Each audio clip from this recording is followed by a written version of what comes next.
Jadi di kesempatan kali ini gue bakal ngebahas tentang movement jam tangan. Kalian mungkin udah pernah lihat video gue tentang yang quartz versus mekanik di video lama kayak sekitar bulan Januari kalau nggak salah gue bikin ya. Jadi udah awal tahun banget. Nah, kalian pasti udah tahu intinya gitu ya. Quartz pasti dia lebih ringan, dia lebih terjangkau, dia lebih tangguh, maksudnya lebih kuat terhadap benturan dan sebagainya ya. Nah, tapi ada beberapa hal yang menurut gue di quartz itu nggak ada gitu. Nah, di video kali ini gue pengen ngebahas apa aja gitu yang menurut gue bagus dari jam tangan mekanik dan kenapa gue lebih pilih jam tangan mekanik dibandingin jam tangan quartz. Jadi sekarang langsung kita bahas ya nih. Nah, yang pertama, jam tangan mekanik itu kalian nggak akan takut kehabisan daya. Kenapa nggak takut kehabisan daya? Kan padahal mekanik tetap harus diisi power reserve ya kan. Nah, maksud gue adalah kalian nggak mungkin suatu saat kalian lagi pakai jam tangannya ya, kalian pakai gitu ya, terus tiba-tiba wah jam tangan gue udah mati nih, berarti gue harus ganti baterai. Kalau gitu kan di quartz kan pasti masalahnya. Nah, kalau di mekanik sepanjang kalian isi dayanya, ini pakai yang hand winding ya, selama kalian isi dayanya, selama kalian gerakin rotor di belakang sinian ya, kalian pakai tiap hari, dijamin nggak akan tiba-tiba mati, kecuali emang rusak ya, beda hal itu ya. Jadi gue bisa aja pakai jam tangan ini tiap hari nih. Ini jam tangan Orient, ini jam tangan otomatis plus hand winding. Jadi gue bisa aja pakai jam tangan ini setiap hari, gue goyang-goyang jalan gitu-gitu ya, dan dia nggak akan habis dayanya. Sedangkan kalau gue pakai jam tangan quartz yang dia pakai baterai, gue bisa aja nggak ganti baterainya misalnya udah sekian lama gitu ya, ataupun misalnya gue beli jam tangannya, mungkin jam tangan itu keluaran lama ya, jadi dia udah dibuat dari tahun kapan-kapan, dan begitu gue beli besokannya ternyata mati karena ternyata baterainya udah habis. Itu di quartz bisa begitu. Sedangkan kalau di otomatis kalian pakai tiap hari ya, sama kalian goyangin bandulnya selama kalian hand winding, dan dia nggak akan mati. Jadi nggak mungkin suatu saat kalian lagi pakai dan ternyata jam tangan kalian mati. Jadi ya itu yang gue suka dari jam tangan mekanik, karena kalian selalu bisa isi power reserve ya. Jadi setidaknya walaupun jam tangan kalian bukan otomatis yang mekanik ya, maksudnya ya yang manual, kalian tinggal setiap hari kalian isi aja, putar terus sampai mentok dan nggak akan mati. Nah, kalau di quartz kalian nggak tahu kapan matinya gitu loh. Ada orang bilang kalian terutama jam tangan analog ya, analog quartz ya, kalian liatin jarumnya katanya kalau lompat-lompat atau tiba-tiba dia berhenti terus tiba lompat, itu katanya baterai tangannya udah mau habis. Tapi nyatanya di kehidupan sehari-hari gue pakai jam tangan quartz, sering kali itu dia tiba-tiba udah mati aja gitu loh. Gue sering kali liatin jam tangannya, oh ini udah mau mati atau belum ya, gue tungguin dia lompat atau enggak, jarumnya 2 detik lebih awal terus gimana gitu ya, dan ternyata itu nggak kelihatan gitu. Jadi rata-rata jam tangan quartz gue kalau mati, begitu gue dipakai kok tiba-tiba jamnya telat gitu loh. Pas gue lihat ternyata emang detiknya itu dia udah berhenti gitu, jadi udah mati. Sedangkan kalau di otomatis atau manual winding itu nggak akan terjadi gitu.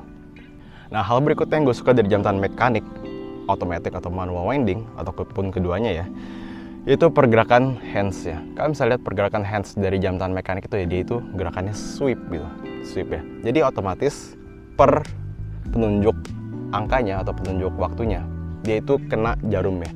Sedangkan kalau kalian beli jam tangan quartz, mau jam tangan quartz dari yang harga termurah banget sampai harga yang paling mahal, seringkali dia masih nge-miss indikator ya. Jadi jarumnya itu nggak kena persis di indikatornya, dan menurut orang-orang yang matanya jeli banget ya, itu sangat mengganggu gitu. Gue sih sebenarnya nggak gitu permasalahan ya, tapi gue justru lebih suka dengan gaya yang sweep kayak gini ya, karena menurut gue kalau dilihat gue kayak relaxing aja gitu, terus kayak jarumnya itu smooth gitu, jadi nggak tek tek tek tek. Otomatis kalian begitu dengerin jam tangannya pun ya, dia nggak ada cek cek cek kayak jam di rumah gitu ya. Sedangkan dia lebih tik tik tik tik tik tik tik tik tik, dan itu menurut gue ya kalau diliatin itu kayak relaxing aja gitu, kayak terapi gitu liatinnya. Nah, hal berikutnya yang gue suka dari jam tangan mekanik adalah kalian tuh lihat jam itu nggak cuma sekedar dari casing luar ya, dari dial, dari bezel, case luar dan sebagainya, tapi kalian lihat juga dari mesinnya ya.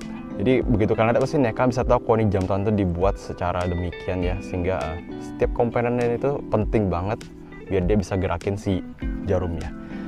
Begitu lihat belakangnya ada apa tuh, kayak spring, terus ada bandul, ada skrupnya yang nyambungin antara parts dengan parts. Terus pas dilihat tuh kayak cakep ya gitu loh. Walaupun nggak semua jam tangan mekanik dia nunjukin ya dengan case back terbuka gini ya. Ini nunjukinnya Seiko tunjukin, sedangkan si jam tangan diver Orientnya dia nggak nunjukin karena untuk menunjang si water resistance-nya. Nah, begitu kalian lihat gitu ya, itu kayak menurut gue ya lagi-lagi kayak terapi lagi yang tadi gue bilang ya. Bukan terapi sih, sebenarnya lebih kayak unik aja gitu begitu kalian lihat parts kalian tuh lagi bekerja sedemikian rupa. Sedangkan kalau kalian bongkar jam tangan quartz, kalian nggak dapetin parts yang bekerja yang tik tik tik tik tik tik dan sebagainya. Kalian cuma modul, ada baterai, dan ya itu aja sebenarnya sih. Jadi begitu kalian lihat jam tangan mekanik itu rasanya kayak kalian lihat organ gitu loh. Kalau kalian lihat organ manusia cara bekerjanya dari otak, jantung dan sebagainya, kayak gitu perasaannya begitu kalian lihat. Nah, hal berikutnya adalah kalau kalian bandingin jam tangan quartz dengan jam tangan mekanik, sebenarnya itu akurasinya itu nggak jauh beda. Secara nyata ya, maksudnya secara kehidupan nyata ya. Walaupun ada sekian misalnya kayak jam tangan mekanik itu plus minusnya bisa berapa detik gitu ya, berapa puluh detik. Sedangkan kalau quartz paling cuma berapa detik per bulan lagi ya kan. Tapi nyatanya itu nggak jauh gitu berbeda gitu. Ada yang bilang gue pilih jam tangan quartz karena dia lebih akurat. Dulu gue juga berpendapat seperti itu. Sampai akhirnya gue beli jam tangan mekanik gue yang pertama. Ternyata akurasinya itu nggak kacau gitu, maksudnya nggak jelek gitu loh.